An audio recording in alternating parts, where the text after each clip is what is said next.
All right, now we're going to talk about how to add our extensions. So here you see one already done. Anything that you add that's really long, it does need to be supported. Here you can see I have the newspaper behind it and wrapped up paper towels because I want it to curve a little bit. Because gravity is not your friend. It will pull it down. So until it gets stronger, it needs to have something to support it behind it.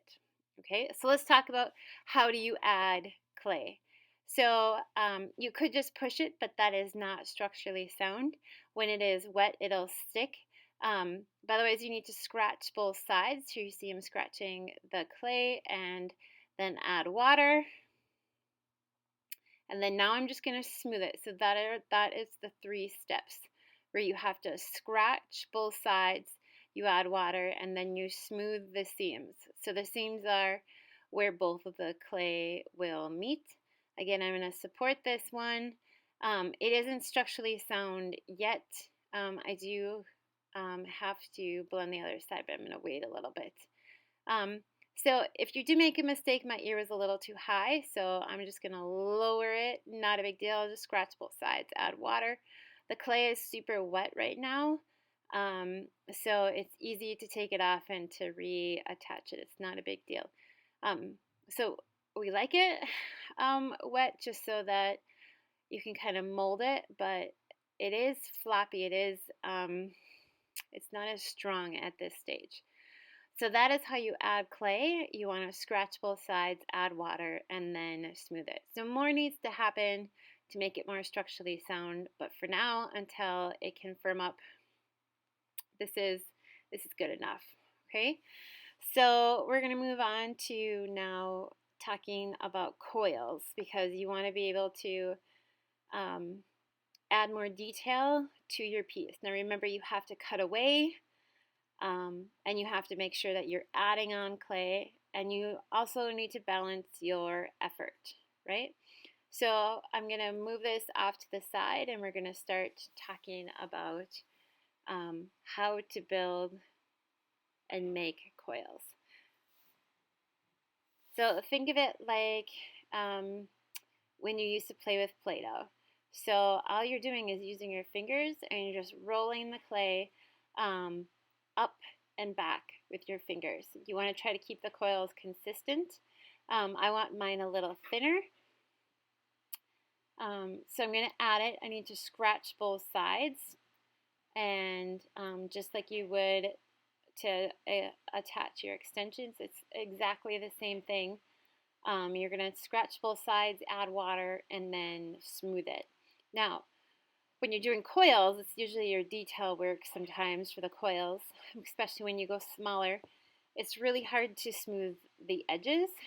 So that one got really long, so I just pulled it apart so that I can keep the coils consistent.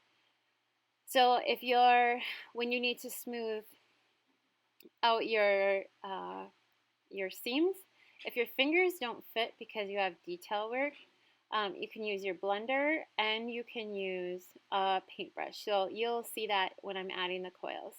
So again, scratch both sides, add water to both sides, and then you need to press the clay in. So if you notice, I'm kind of working the clay around, and I'm using my finger like a vise, and I'm just pushing it into the clay. So when you scratch both sides, it's kind of like Velcro, where it just really needs to be, it wants to be attached, but it can only happen when you have both sides kind of scratched. The last step is to smooth the seams. You can see I try to do it with my fingers. It doesn't really work, so I can use the blender, and I'm trying to push the seams to go together. You're going to see it's a little hard to get into some of those grooves. So I'm going to wet a paintbrush. Paintbrushes are by the sink, and it'll smooth it out a little bit. Okay? If you don't smooth it, it is not structurally sound, and it will cut you. So one thing I forgot to tell you about cutting out your pieces is clay does shrink about 10%. So when you cut out your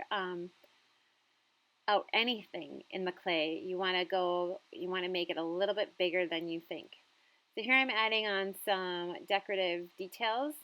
You can kind of space them out to kind of get a look for what do you really want. And then get a toothpick and just kind of, because otherwise you don't know where to scratch. So just get a toothpick so you have a general area or space that you know you need to scratch. And then just add your water, attach your coils, and again just kind of move the clay around. Push on it, make a vise.